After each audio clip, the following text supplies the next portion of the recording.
All right, y'all. Tonight we got Rainey up in the house, and he's out of Illinois. He just opened his barber school. They just got their inspection. I'm not gonna take up any time. Welcome, Rainey.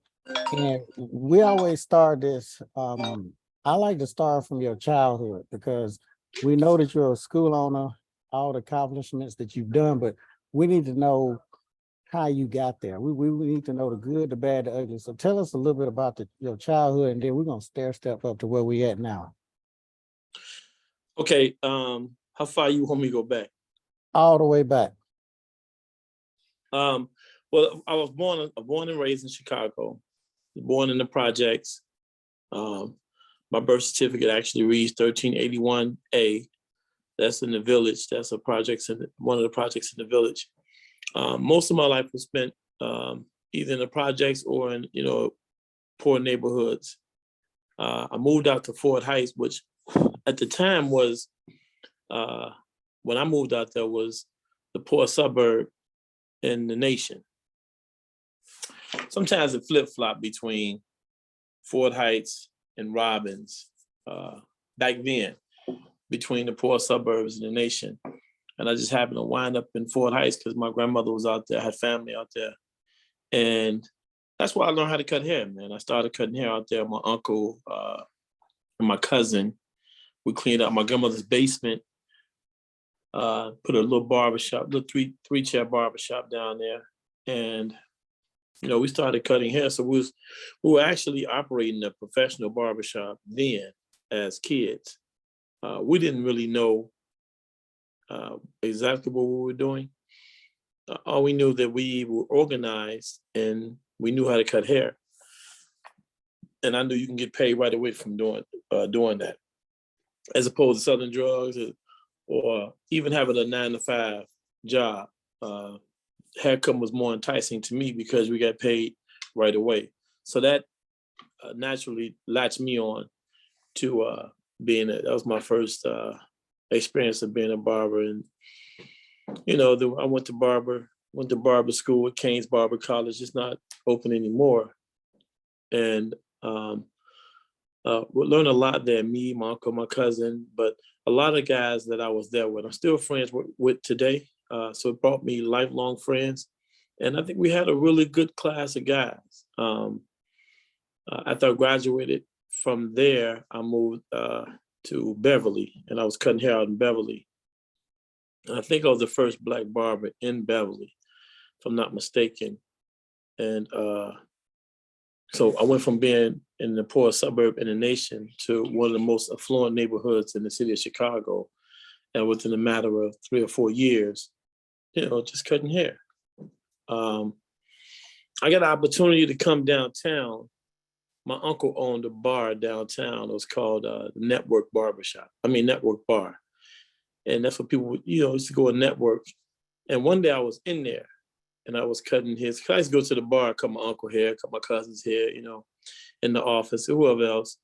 And one day I was in there and I waited on my uncle to come get his hair cut. And at the time, back then, people used to get shoe shines a lot. I don't know if they still do it as much, but back then, shoe shine was a big thing. So the shoe shine guy in the office with me, waiting on him to come and get his haircut. And his name was Black, as a matter of fact. And, Black asked me, he said, man, you cut really good. You got a license? I said, yeah, I have a license. He said, man, it's a barbershop around the corner at the bank, and it's looking for a barber. And I was like, at the bank? He was like, yeah, it's a barbershop inside the bank, but it's all white guys. They're looking for a Black barber. And I said, well, damn, I'm a Black barber, so let me go up here and see if I can get the job. He said, man, if you go by that, I think they'll hire you. They've been looking for a Black barber for the longest. So I said, okay. So I go up there and I talk to them. And they like me. I like the shop too. So they hired me on the spot. And I worked there for 2 years. And I built up a clientele. A lot of people who were starting out then, as I was starting out, became really affluent people in our city. So I don't know if you guys know Lori Lightfoot, the mayor of Chicago. I started cutting her hair then. It's about 25 years ago, almost 30 years ago, like 26, 27 years ago. And a lot of people like that I met because I was like one of only 2 Black barbers downtown. It's hard to believe now, but then there was only 2 Black barbers downtown. Maybe 3. One was on the outskirts of downtown, but in the Loop area, that's what we call the heart of downtown Chicago. It's called the Loop. So in the Loop area, it was only 2. Me and this other guy named Reggie. And so I stayed there for 2 years, and I remember thinking, man, I'm doing really good. This is a really good place. I'm doing good. I like these guys. They're like me. You know, I should actually be a partner, right? I could stay here forever. So I got the courage. I set them down. These cats, Bill, Joe, and Liz were the owners of the barbershop. And I sat them down and said, listen, I want to become an owner, you know, because I was used to owning my own stuff. I wasn't used to working for people. So I asked them, you know, could I come in as a partner? And they said, yeah. They threw out a number, $20,000. So I said to myself at that time, I said, $20,000, I could build my own barbershop for $20,000. If I had $20,000, I don't need anybody if I got $20,000. So, you know, I thought that they were saying, you know, you can't join. I thought they put the number so high to deter me from joining. So, you know, I'm self-motivated, and at this time I'm not really thinking. Like, I'm thinking, but I'm not thinking in the right direction. I'm thinking in one direction. So I went and found me a place downtown. It was expensive at that time. I think it was like $800. I don't think I had 800 square feet. So at that time it was expensive because but I was paying $800 a month anyway. So I'm like, I should just get my own place. The place $800, and you know, it's on the second, was the third floor, it's on the second floor, and I think I can make it work. So I got the place, and it's a funny story. So when you're opening up a shop, you have to make sure the area that you're opening up in is zoned for that type of business. And at that time, you had to go downtown to zoning. And there was a one window, I think it was a fourth floor City Hall. You go to, it's a guy sitting there with a book, because they had computers, but computers wasn't really popping like they are now. So when you go to the window, it's a guy with a book, and he's sitting there, and you tell him the address. Okay, this is what I want to do. I want to open up a barbershop. This is the address where I want to open up the barbershop. Is it zoned for that kind of business, right? And so he flips through the book, and he finds the address, and he goes down the list of zones, and he says, "Oh no, that place, no, that's not zoned for a barbershop." I said, "Really?" He said, "No." So a lot of places downtown at that time, downtown was cut up in sections, and some sections you could do this business, some sections you can do. So they didn't want a lot of barbershops in the downtown area. So some places you couldn't do it. It wasn't zoned for it. And so, and this is a true story. And so I'm a little hurt, a little rejected, and I get back on the elevator and I push one, right? And then on the elevator, I said, "Man, I wish it wasn't like that. I wish that that place was just available. It's so nice. I just wish I could get that place." That's exactly what I said, right? The elevator hits the ground floor, the doors open up. Doors open up, I don't get off. I let the doors close, I push forward, go back upstairs. And just that amount of time, right? I go back, it's another guy at the window. It's not even the same guy, it's a whole different guy at the window, right? So I walk up to the window like I never came up there. And I just say, "Hey, how you doing? My name is Randy Jackson. I'm trying to put a barbershop, this address right here." And he says, "Okay." And he flips through the book and he goes down the line. He says, "What address?" I tell him the address. He says, "Oh, no, that's not zoned for barbershops." Of course, I already heard that. So I try to act like I was rejected, but I already knew it wasn't. So I'm like, "Dang, man." And he says, "Hold on, wait a minute. What address you say?" I told him 202 South State Street. He said, 202 South State Street. "No, that's zoned. Yeah, you can open up a barbershop there. No, that's available." I said, "What?" really? She was like, yeah, that's zone. You can do a barbershop there. I said, it's fucking crazy, right? So I just left 4 seconds ago, right? They came back. So I wound up opening my first barbershop like that. And that's one of my favorite. I think that's my favorite barbershop. It was really nice. I had pool table in there. I had a Miss Pac-Man machine in there. I had 4 old school chairs. It was really nice. It was really nice. But when you work downtown, at this time, I don't know about now, but at this time, it's probably still going on. Buildings changed hands a lot downtown back then. So you could be in the place, you could have a contract in the place, and they'll come to you 2 years later, like, yeah, we sold the building. You guys got to leave. So that's what happened to me. I had a contract, I think, for like 5 years. And they came to me after like 3 years and like, yeah, you have to move. And so while I'm contemplating my next move, I'm like, man, we got to get out of this building. It's such a nice barbershop. I'm having a good time. A lady comes up and just says, hey, would you like to think about moving next door? We know you guys got to leave. We have space next door. Would you want to, hold on. All right, we listening to Rainy. I had to let my son in. Okay, so the lady comes up there and says, you know, we have a lot of space next door. It's 2 buildings over. You think you want to come over there? I'm like, wow. Yes, yeah, I would like to come over there. So what kind of space do you have? So the only space we have available now, because they have been talking to everybody in the building. And so when it came to me, the only space she had was like 4,200 square feet. It's like 4,000. 4,200. Yeah, what am I doing with 4,200 square feet? So she was like, well, we have a smaller place. It's a little, because the 4,000 is a huge, 11th floor, huge place. I'm like, I don't need 4,200 square feet. I just need a little space. So she's like, well, we got one that's 2,000. Now remember, I got an 800 square foot barbershop. I don't even know what to do with 2,000 square feet. So, but they made the deal so sweet for me. I had to jump in. And at this time, we were doing really good. So I had barbers, so I was able to build into something. I knew I wasn't scared, but I was scared. But I wasn't scared, but I was. So I stayed there. So I stayed there for like 5 years, and again, the building was sold. So I had to move again.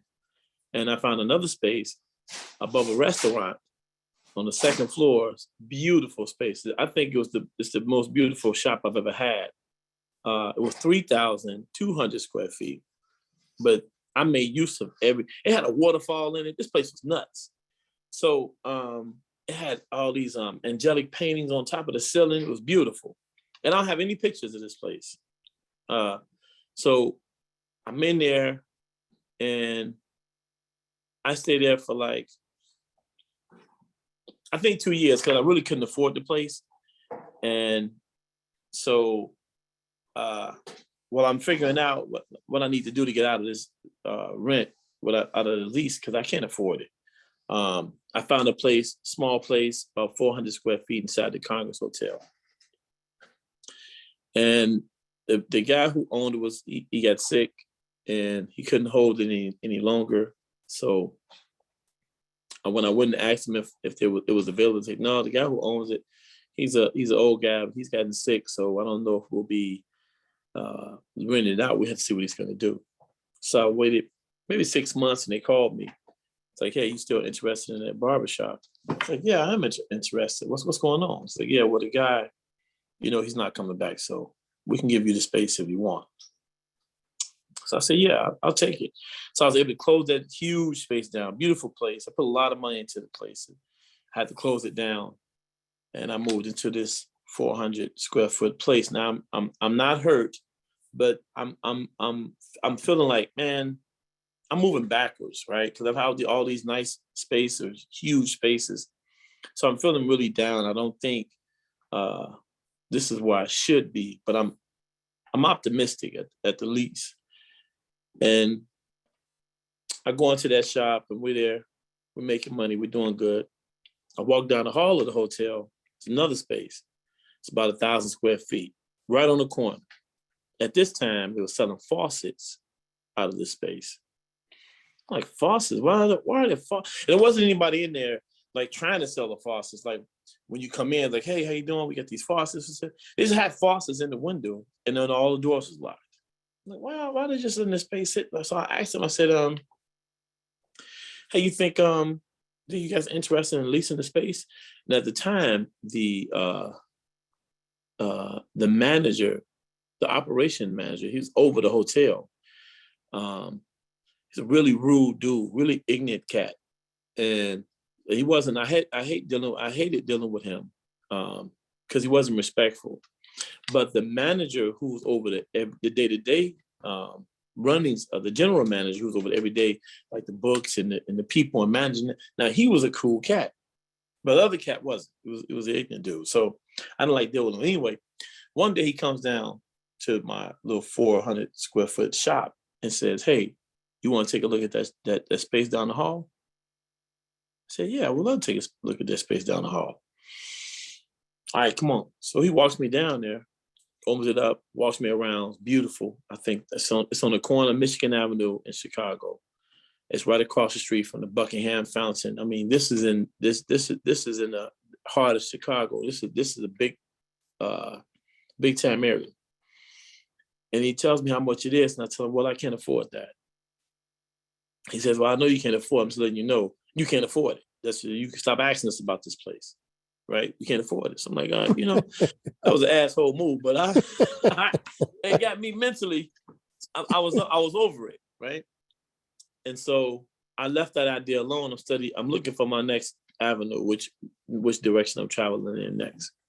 And so one day I'm at work, and one day I come to work, and I notice everybody's in the hotel is like new uniforms, all the lights on the hotel. It's sparkling. This place looks beautiful. I'm like, wow, this place looks really nice. What the hell's going on? And all these dudes got these uniforms and suits on. What the hell's going on?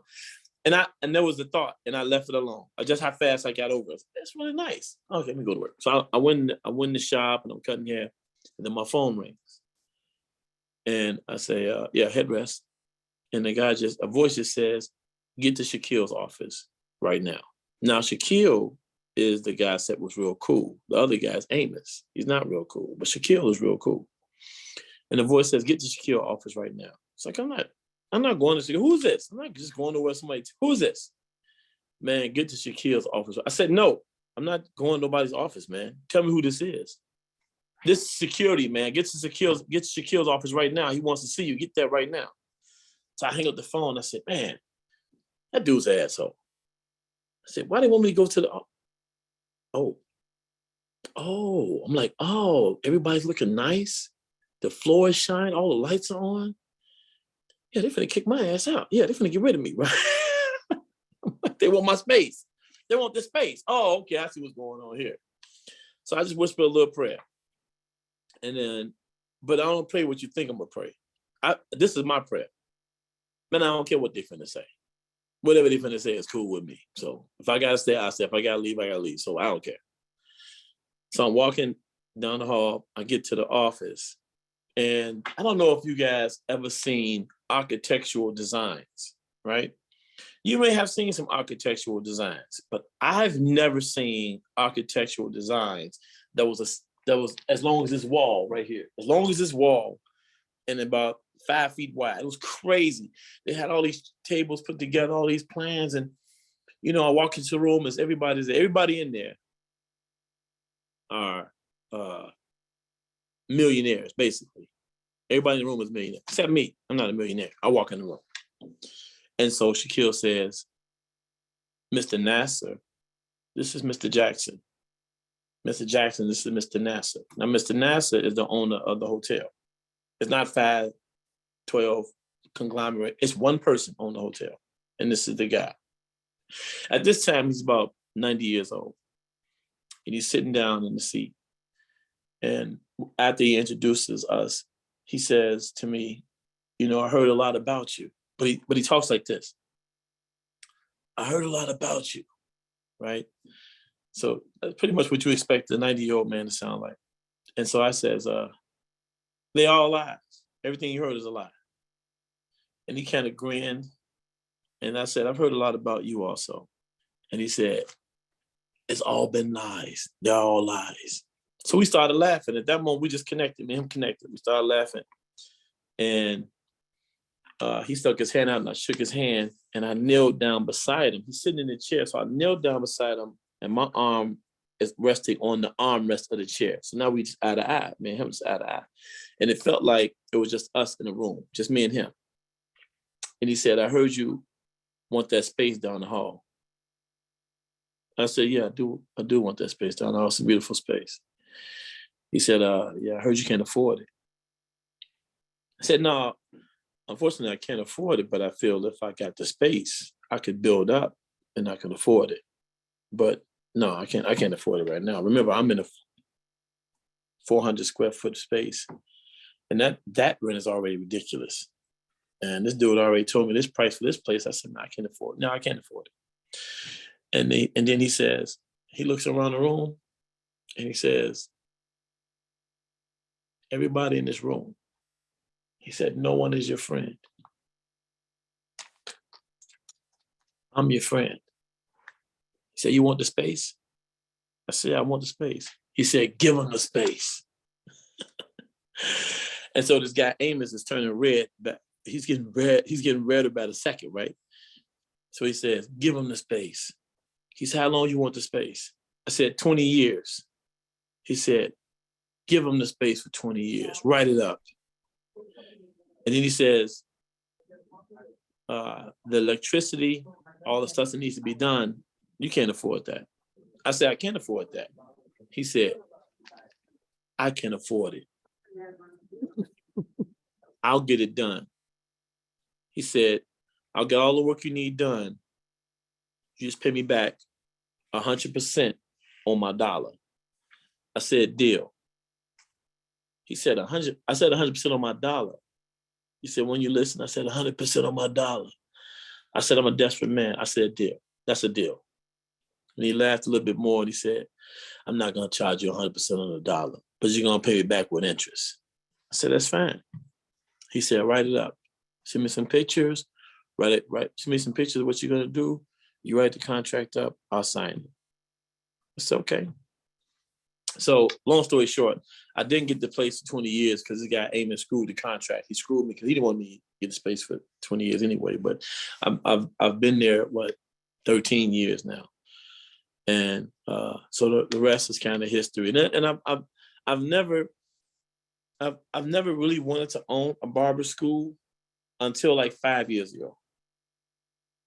Because I had never thought about it. I didn't think far in advance like that. I felt like, I'm gonna cut hair and I'm gonna retire. But as I was cutting hair, because I'm 51, I think I'm 50, about 55, 56 at the time.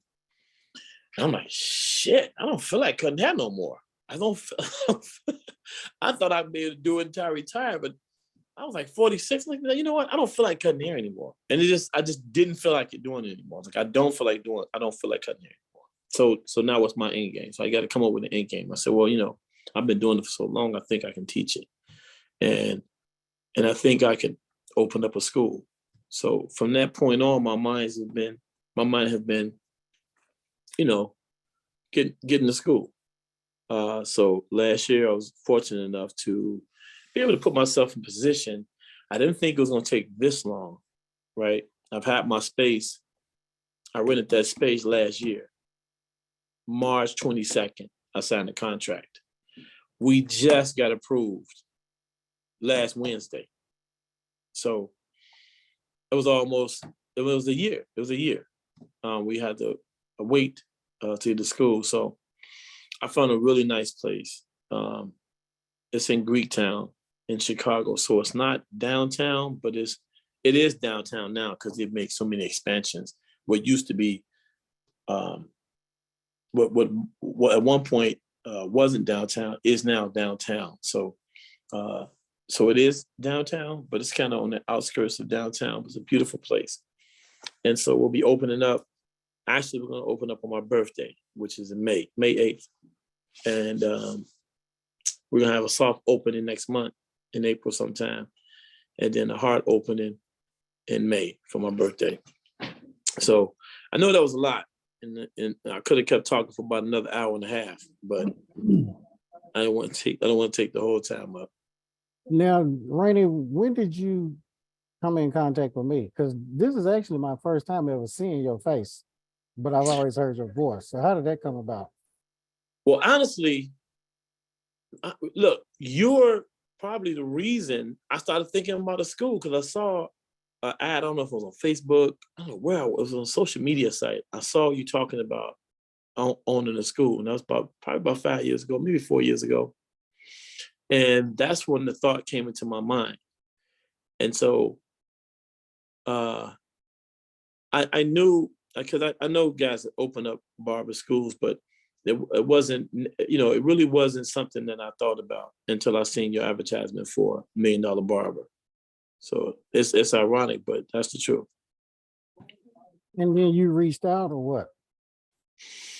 No, not then, not at that time. I just reached out to you last year when we got in position to do something. I'm like, man, listen, it's gonna be a lot. And I know I was like, my wife was like, man, I seen this guy. I don't think she remembers your name, but she said, I seen this guy, and he's was talking about being a millionaire barber and helping people open up barber schools. It's like, you know what? I seen that like 3 or 4 years ago, maybe 5 years ago. I don't know how long it was ago. Maybe it was 5 years ago. But she reminded me of that, and then that's when I reached out to you. It was like, because I knew it was gonna be a lot of paperwork, and when I started watching your advertisement, you was talking about from the moment you turn on the light switch all the way through, and I was like, well, that's the kind of, if I'm gonna do it, that's the kind of guidance I'm gonna need, because I feel like I know it I feel like I'm a know-it-all, and I know everything, but I don't, and so I knew it was gonna be hard for me to progress forward. That's why I reached out to you. So what was that like? The whole thing, meeting you, Yeah. it's been really, it was really good, man. It's been, you're a good guy to talk to, easy cat to talk to. I feel like I know you for years, actually, and so, and I'm a good judge of character. I can judge a man. I don't have to talk to a man for half an hour to judge him or read him, not judge, but to read. But you give me 5 minutes, I can read a man, and just doing this conversation. Now with women, I'm not so lucky. I ain't that good. But I can read a man. I can read a man. So, and I felt like the information you was giving me was right and exact. Whenever I would call you, you would answer the phone. Not every time, but I would say 7 out of 10 times I call you and answer the phone, and you would give me the information I was looking for. And if you didn't have it, you would get the information to me that I was looking for. And so that helped me out a lot, and I really appreciated that. That was big for me, and it still is big for me, because we just got off the phone last week. We had to put stuff together right before the inspection. So it's been that kind of relationship, and I appreciate that. I don't think I could have done it without you. To be honest, I don't think I could have did it without you. Probably would, it probably wouldn't. It would have definitely taken longer. If I did do it, it would have definitely taken. And it's been a year, right? So I think it would have took longer. Now, why do you think it took so long? Well, I know why it took so long. Dealing with the state of Illinois, they were. They may still be backed up, but they were backed up for a while. And so my application, even though I had the space and I was paying rent in the space, which is not a cheap place, it costs more at this space right here for the school almost than my barbershop. And so I was paying 2 rents at the same time. I was doing that for a year, and I'm driving back down to Springfield. Is 2 hours, 3 hours away. Springfield, 3 hours away. I'm driving down to Springfield 2 or 3 times a month, checking on my application, and that didn't make them move any faster. I think they were just limited in what they could do, and so they got back with me, and I think it was December, sometime in December, middle December, and told me that I was ready for the inspection, but my physical space wasn't ready for an inspection. I'm waiting for them to give me my papers back And then I was gonna get ready for an inspection, or at least have some time to get ready for an inspection. I said, I'm not ready for an inspection. And so I had to get ready for the inspection, basically. I didn't have a lot of time. So, and dealing with contractors, man, and licensing, that's a whole nother ordeal. So it took me from December till, middle of March to get everything done and ready to go. That's because I hadn't bought any furniture. I hadn't, so everything I did in 3 months. Now, can you tell everybody about the inspection? The night before your inspection and then leading up to that? Well, for the inspection, I felt like I was pretty prepared because I was dealing with the state. I called the state, called the investigator who's going to come investigate several times to have them email me a list of what they were going to be looking for, and had them email me twice. It was so it's two different things, right? So they look for curriculum, books, utensils, that kind of stuff. But they also look for plumbing, spacing. It's a lot of stuff. They sent me a list about 13 different things that was small. You have that done, and then 15 different things that was big, and we had to have all that stuff done. So in that 3 months, I'd had time to get prepared, and I'm glad I did that right away. Like when they told me about the inspection, I called the inspector. After she reached out to me, I called the inspection and set up a date. We had to push the date back a couple of times because we wasn't ready. And it's little things like when I called you, I think I needed the hours of the barbering, the hours of instructing. I needed all those. Even though I had those papers, I couldn't find them, and so I had to reach out to you to get that. On the day. So the night before the inspection, we were in there cleaning up, getting things where they belong. The day of the inspection, I had to get up. I forgot that because they wanted all the utensils there, all the clippers, all the guards, all the brushes for every student had to be there. I didn't know that. Well, I did know that, but not. I forgot about that. I had most of the stuff, but I forgot about that. Because I was getting everything together. And I woke up, I said, damn, I gotta get the other clippers. I didn't get everything. So I had to run and try to get that stuff together while my brother was putting the finishes touches in the school, cleaning up, moving this, moving that. I had to go find clippers, blow dryers, all this stuff. So I'm driving around like a chicken with my head cut off. I finally get back to the place. We got it looking good, man. It's smelling good. We're excited. We're excited. And they ring the doorbell. We open the door. Beautiful young lady, beautiful gentleman come in, and they were taken aback because we're in the basement, but we put a lot of money into the space. So when they seen the space, it was like, oh man, now we weren't expecting all of this. This is beautiful. So that made me relax, and the rest of the inspection went just like that. Until the end where I had to have all the papers. I thought I had everything, and then she asked me for a final exam. I remember I told you, I called you, asked you about a final exam. You was like, I never heard anybody ask for a final exam. I had never heard anyone asking for a final exam. And it wasn't on the papers that she gave me. The final exam wasn't on there. I would have had it if it was on there, but it wasn't. So I had to actually get that the next day and send it over to her. And they said it's going to take about 2 weeks for you to get your license, but we're going to turn it in to the committee, and they have to vote on it. And you should be receiving word. You should be receiving word in about 2 weeks. Okay, so that was Wednesday. So today is what? Wednesday. So Monday, I open my emails and I see Department of Professional Regulation, but I don't pay no attention to it. I'm thinking it has to do with our inspection. I know they haven't sent my license this quick. I've been dealing with them for a year just to get to this point. So I know they didn't do it that fast, but they had sent it, and they had sent it Friday. It had been in my email since Friday. So it came out Wednesday. They okayed it Thursday when I sent them the test, and then Friday they gave my license. But I hadn't even looked at it. I didn't even know. I'm thinking I got to wait another 2 weeks. And then I opened it up. And sure enough, we got the okay, so we got the license. Now she wanted a document emailed to her email. Yeah, she wanted the final exam Mm-hmm. sent to her email. So I wound up calling Pivot Point, and they showed me how to pull it up. And so I pulled it up and sent it to her. It wasn't that difficult. I think I would have had it for her had I known, but it wasn't on the paper today. When I asked about the list of things I'll be going through and things I would need, that wasn't on the list. And then it turns out my school was her first inspection. She had never been on inspection before.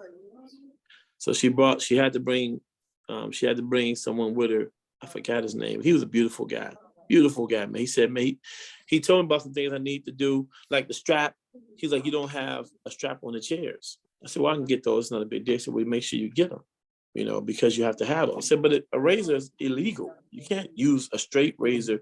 You have to have disposable. So you still have to teach it. You still have to teach how to hone your razor. I said, okay. So we got that. We got everything. So how did you feel after you got your license, like to be a licensed school owner? Man, to be honest with you, it really hasn't hit me yet. I've worked so hard. I've been focused for so long on it that it really has. I think it'll hit me when we do our grand opening or our soft opening. I mean, of course, I feel accomplished. I really feel like if I can pat myself on the back, I would. I really feel good about it, but I'm not really happy yet. Like I feel good, but I'm not really, man, like, hey, you fucking did it. I'm not at that point yet. Until we had a grand opening, until we get people in there, I feel a lot better. But I'm still, because we don't have any students, so I'm still kind of trying to keep calm about everything until we're full-fledged. I think when we get students, we'll be full-fledged. I feel a lot better. But right now, I'm still in that uneasy stage. I'm preparing. I'm expecting the best, but I'm still preparing for the worst. Right. So I'm still in that arena right now. What would you tell a beauty professional, barber, stylist, nail tech, esthetician, or whatever? Because there's a lot of them on here. Some of them have schools, a lot of them don't. They're working in a shop or behind the chair or whatever. And you've been in the industry. How long you been in the industry right now? 30 years. 30 years. So what would you tell them? For the prospective owners, meaning people who want to own either a barbershop or a barber school.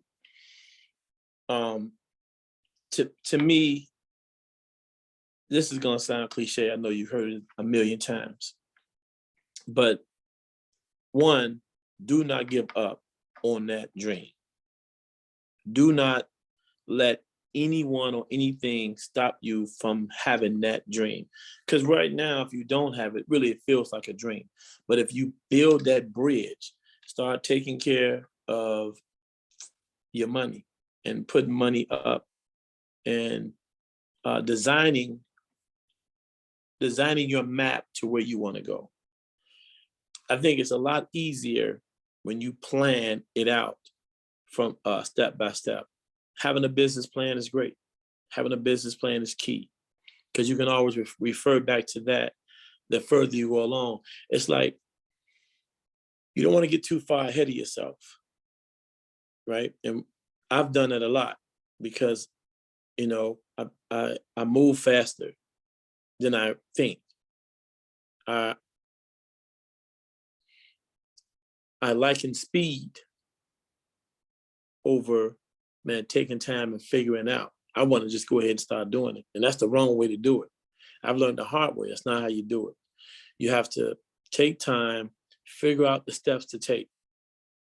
If you know someone who's done it, that's a good, Chin, that's a good avenue to have because they can talk to you and coach you through some of the things that's going to come up. And things will always come up. And don't get deterred by things that come up either. Because I ran through my story pretty quick, but if I got into details, a lot of derailments that I had to overcome. There's a lot of things that I had to overcome that had nothing to do with me. A lot of things you can't control. So be vigilant. Do not accept failure, and do not quit, and do not give up. It's easy to do all those things. It's hard to just press through. It's easy to give up. It's easy to say, you know what, because you can talk yourself out of it. Like, I don't feel like doing all that work, or that seems like that's going to be impossible. And it does at the beginning. The journey seems really hard. The climb seems really steep, but it's just perception. Right? If you want something bad enough, and you believe in yourself, and that's a huge part of it too. You have to have belief in yourself that you can do it. Now, I tell people all the time, and I'm not just saying this. My wife was my biggest critic. Okay, she right upstairs, so we can't really say it too loud. But that was my worst critic, Jack. So, and when you're sleeping with the enemy, it's hard. It's hard. But again, cliche, hard work does pay off. So map out your plan. It's not, I don't have a huge school. I got 9 chairs. You don't have to have a huge school open up with 30 chairs, 20 chairs. You can have I think you can have 5 chairs now because of COVID. But before COVID, I think it was 10. But you can have 5 chairs now. If I'm not, this is in Illinois, so I'm not 1,000% sure. But I think, so we only got 9 chairs. We have 9 chairs. We're not a huge school. We got like 2,677 square feet. And we made every piece of it work. But man, do not give up on your dream. Do not give up on yourself. And people who own shops, same thing. In this industry, we make a lot of money. We make a lot of money all the time. But we spend a lot of money because we get it so fast. We spend it a lot. We spend it quickly. And that's one thing my barber school is going to be founded on. We deal with financial education. That's the biggest part. Because cutting hair, listen, I can teach a chick, I always say this, I can teach a chicken how to cut hair. If his ass holds still and pay attention, I can teach him how to cut hair. So cutting hair for me, teaching somebody how to cut hair is not going to be hard for me. But what I want people to learn is financial education. Right? You ask people, what's wrong with our communities? What's happening? Hey, Kaden. What's all on? Hey, excuse me, sir. Can you bring my charger, please? Thank you. So, what was I saying?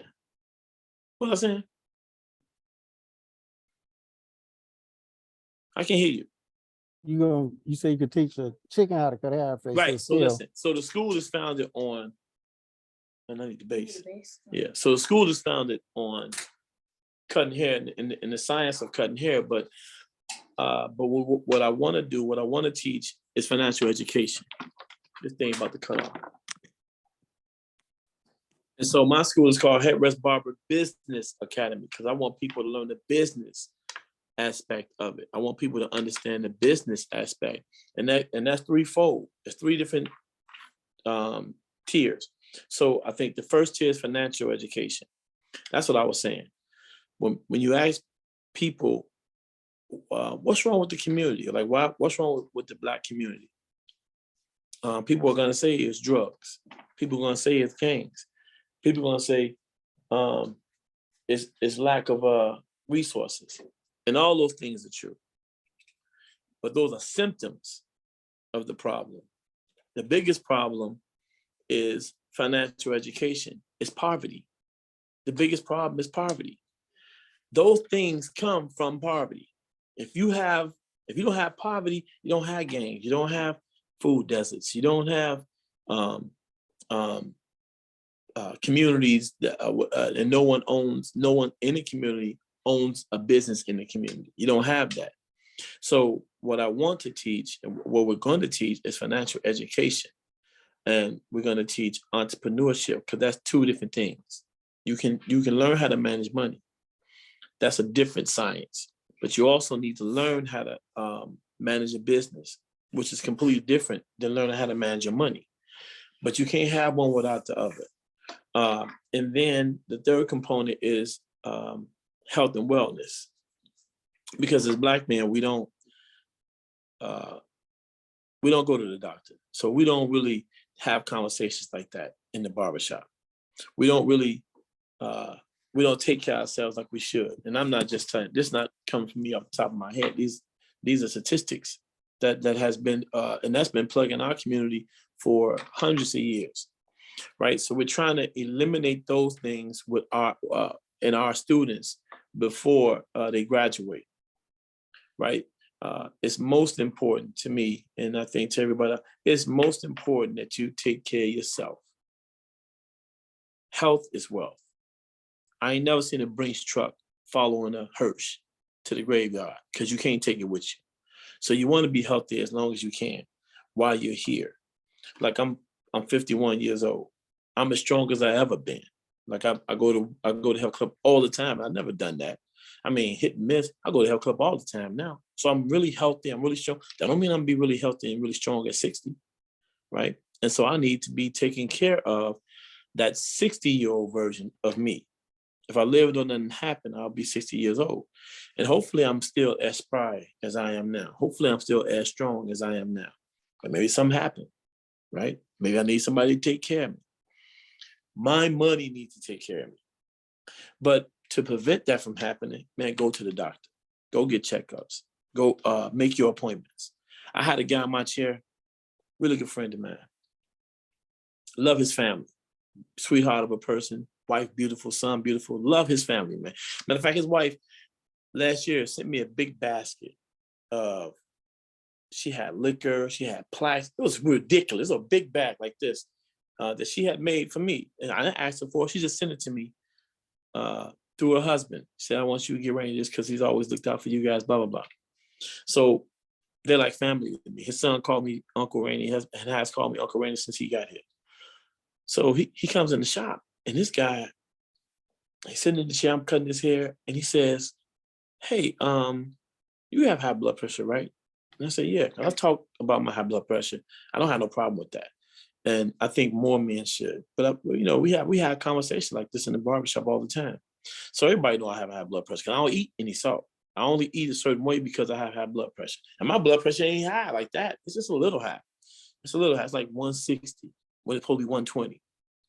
Well, anyway, this guy comes to my shop. He says, you got high blood pressure, right? High blood pressure, right? I said, yeah. He said, well, man, do you get headaches? I said, no, I don't get any headaches. My blood pressure don't be that high. No. Why? I said, why you ask me that? See, because I have a headache, man. I've been having a headache all day. I'm supposed to go to the doctor today, but I'm going to take all. I told him I'll come next week. I'm not going to go today. I'm going to get my hair cut, and my son was going to do this and do that. I said, I had a headache. What do you have high blood pressure? He said, no, not really. I went to the doctor last week and he told me I have high blood pressure. He wanted me to monitor it. He wanted me to come back. And I'm supposed to go back today, but I'm going to go back next week. I said, how high was your blood pressure? This motherfucker said 225 over 125. I said, so now at the time, shop full of people, me and him having this conversation, shop full of people. But across the street, it's about 50 to 60 people standing in line. It's a police officer sitting on the corner. I'm painting this picture for you for a reason, right? So I look at the people across the street and I say, what the hell's going on over there? Why are there so many people standing in line over there? And everybody was like, I said, baby, y'all know what's going on over there? Everybody, I knew they didn't know. This is the spin. I'm spinning his ass, right? So I said, does nobody know what's going on? So everybody like, no. They will ask the police officer what's going on. Come knows, I want to see what's going on. So I walk across the street to a police officer. And because the guy can see me from my chair, he can see me talking to a police officer, and I want him to see me, but I want him to see me gesturing to these people so he'll think I'm talking to this police officer about these people. I'm not talking to this police officer about these damn people. I'm talking to a police officer about calling an ambulance to get his ass in the ambulance, right? So I said, what's all the people doing over here on this corner? He said, oh, they're going into the school. I said, oh, okay, call the ambulance. He says, what? What? The police officer, what? I said, call the ambulance, man. He said, what are you talking about, man? I said, I have a guy in my chest, blood pressure 230, 225 over 125. Call the ambulance. He said, enough said. Went to the car, called the ambulance. I come back in the shop, start cutting the dude hair. Yeah, man. Yeah, there's talking about some people over there. He going to school over there, cutting his hair. Ambulance pull up 5 minutes later. Everybody looking, everybody across the street looking, people in the shop looking at the motherfucking ambulance parked on the corner. They get out the ambulance, they come to the shop. And everybody, what's going on? Everybody look like, what's going on in here? What's happening? I said, yeah, his ass go right here. Here you go. He's like, what are you doing? Yeah, go get your ass in the thing over there, man. Go get in the thing, man. What are you talking about? Yeah, here he is. Come on, get him on out of here. Get blood pressure 220. Take him to the ambulance. So, and this is 9:30 in the morning. They take him to the ambulance. He in there for about 40 minutes, 45 minutes. He come back out. Man, you gonna finish my haircut? I said, yeah, I'll finish your hair. Come on, settle down. So he sit down. Hey, man, why'd you do that? I said, man, you can't be in my damn chair with your blood pressure. Hell no, no. He said, man, I ain't appreciate it. Oh, I don't care. I don't care. So what? You know what? I don't care. Don't come back here with no blood pressure. I'll do it again. And I said, what did they say? Oh, man, he had me sign some papers and, they let me go. I said, sign some papers? Why the hell you sign papers? They want to just let you go. Because they wanted to take me to the hospital, but I told them I didn't want to go. Wanted to take to the hospital. Man, what the hell? What was your blood pressure? They check your blood pressure? He said, yeah. I said, what was it? They wrote it down. Yes, there's 225 over 125. I said, well, what the hell is you?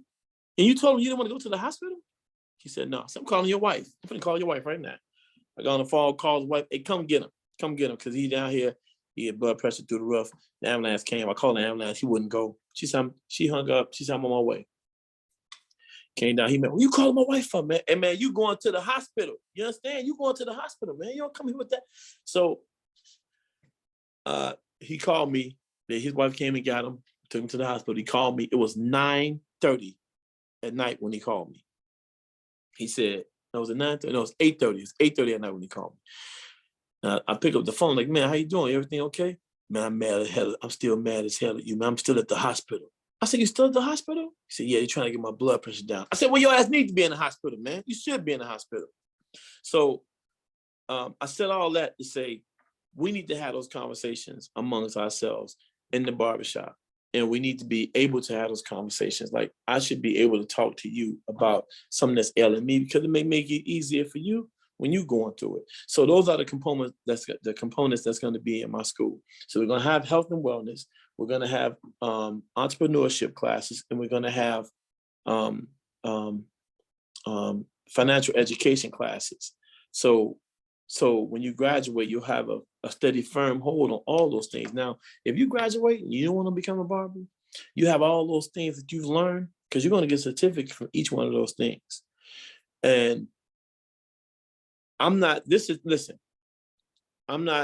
think this is big. I think this is really big. It's going to be really big.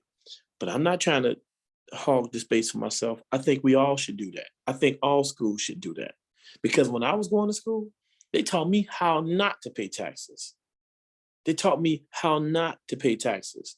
And I didn't pay taxes for a long time. But then I went back and paid them all. It's just in case Sam listening. Uncle Sam, I went back, I paid them all. So I paid all my taxes, right? But I wasn't supposed to do that. And I spent so much money over my lifetime, and I wasn't supposed to do that. And I think that's what we should be teaching these kids. That's what, well, I keep calling them kids, but they're going to be adult learners. That's what we should be teaching adult learners coming to our school. They need to learn these things so they can take better care of themselves and better care of their families, and actually be a millionaire barber and build generational wealth. And that's the conversation we haven't had in the Black family until very recently. Generational wealth is not something that we knew of, because at our tables, when we were young, we talked about paying bills, because that's what we knew how to do. We could do that really good. We didn't talk about saving money and building wealth, right? So those are things we need to focus on as shop owners and also school owners. And, individually need to be doing that. Like I had never been on vacation. Just one more story. I know I'm talking y'all ear off, but I one more story to bring things in perspective. So I had never taken a vacation, right? I had been cutting hair for like 20 years. I had never taken a vacation because I'm adamant on not lying to myself. It's like, I'm not going to lie to myself and go to damn island for 2 weeks. Dude, I know that's not reality. I don't want to do that. I'm going to stay in my reality and deal with my reality. Don't have me go someplace and just pretend like this is what it is, because that ain't what it is. When actually, because, vacations are needed. That ain't how it really was, but that's how I thought it was until I actually went on vacation for the first time. I was like, damn, this is really nice. I needed a vacation, man. This is crazy. I'm never going to not take a vacation again, right? So I started going on vacation all the time. So me and my wife were on vacation, and we're on a cruise. Now we're on this cruise for 10 days. This is probably 10 years ago, maybe 11 years ago. So we're on this cruise, and I'm proud, right? I'm like, dude, we're on this cruise for 10 days. Man, I'm living it up, bro. This is how you're supposed to be living, right? And so I don't know if you've ever been on a cruise, but when you go on a cruise, you have different dinner places. One dinner place is okay. The other dinner place is really upscale. And every night you have a table on a cruise. Every night you have a table, and it's a bottle of wine or a bottle of champagne wine for you every night. Now, whether you go there or not is on you, but every night they got this set up for you, right? So we never go, right? We're there about 5 days. We never went to that restaurant. We always went to the restaurant that was quick, easy. And so I said, look, baby, let's get dressed. Let's go down to this restaurant, have a good time, right? So we get dressed, we go down there, and I'm still feeling good because I'm on a 10-day vacation. I'm on a cruise. I'm like, oh yeah, I'm really doing this. So we sat at the table, we talking, and talked to this couple from South Carolina. It's a black couple. It was a woman, this man, real estate investors. So we talking to them, and I'm kind of feeling myself like, yeah. So how long you guys been on this shit? Oh, we've been here for 2 weeks. And then after we leave here, we're going to an island. Some island is going to it. So I don't remember what island they said, because I'm taken aback, like, what? 2 weeks? And y'all going to an island for another 2 weeks? Yes, and then we're going to so and so for another 2 weeks. So we're going to be on vacation. About 6 weeks, we got it. I said 6 weeks. I did 10 days. I thought I was doing something. I'm like, who the hell can afford to do a vacation for 6 weeks? And I had a conversation with that guy, and that helped put my mind in a different direction. It's like, man, you just have to do certain things, put certain things in place. He said, this is not uncommon. It's uncommon with Black people, but this is not uncommon. People do this all the time. You just have to, prepare and, build and put yourself in that mind space. So ever since then, I've not been able to take a 6-week vacation, but ever since then, I've been preparing myself to be in that position and to have generational wealth where I can take a 6-week vacation, or my kids can take a 6-week vacation. You understand what I'm saying? We need to be doing that we need to be doing those kind of things. And that comes from financial education. You don't get that if you don't understand the power and the value of a dollar, right? So that's it. Dude, I guess, do you got time for Q&A, Rainey? I play, man. We can say